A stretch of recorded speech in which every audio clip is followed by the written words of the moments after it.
আপনারা জানেন কিনা জানি না, গতকালকে এই ধরনের ঘটনা ঘটেছে আমার কানাইঘাটে।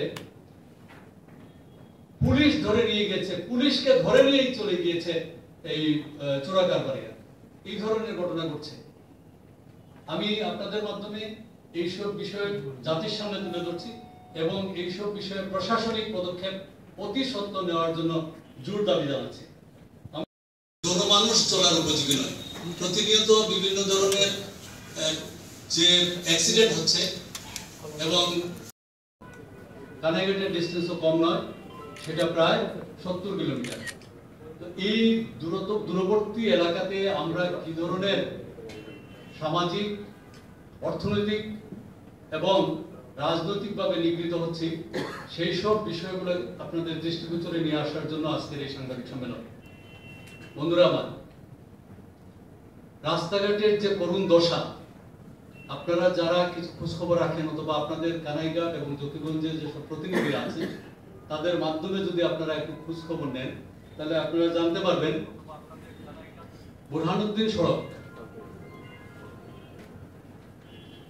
সিলেট থেকে কানাইঘাট পুরো উপজেলা টাচ করে যে সড়কটা গিয়েছে, সেই সড়কটার এতই বাজে অবস্থা যে মানুষ চলাচলের তো অনুপযোগী, গরু ছাগলও চলাচলের অনুপযোগী হয়ে যাচ্ছে কিছুদিনের মধ্যে।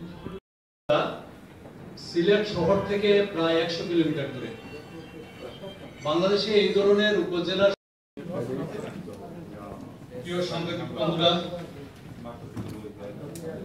আমরা আজ এখানে উপস্থিত আছি জকিগঞ্জ কানাইঘাট 3 বারের নির্বাচিত উপজেলা চেয়ারম্যান জনাব আশিকুদ্দিন চৌধুরী, উপস্থিত আছেন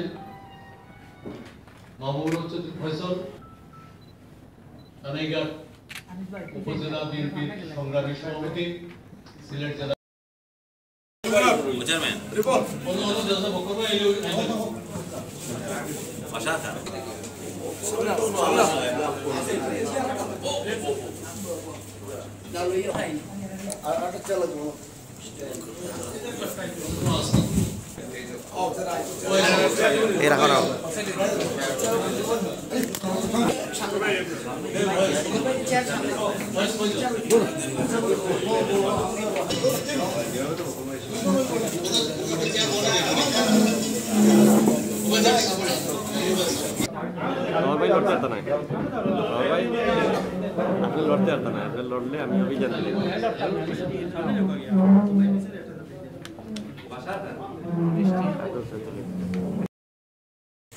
আমাদের কষ্টের কথা জানানো এবং সাথে সাথে এই দাবি উত্থাপন করা যে এই দাবি যদি মানা না হয় তাহলে জকিগঞ্জ কানাইঘাটের সর্বস্তরের মানুষকে নিয়ে বিএনপি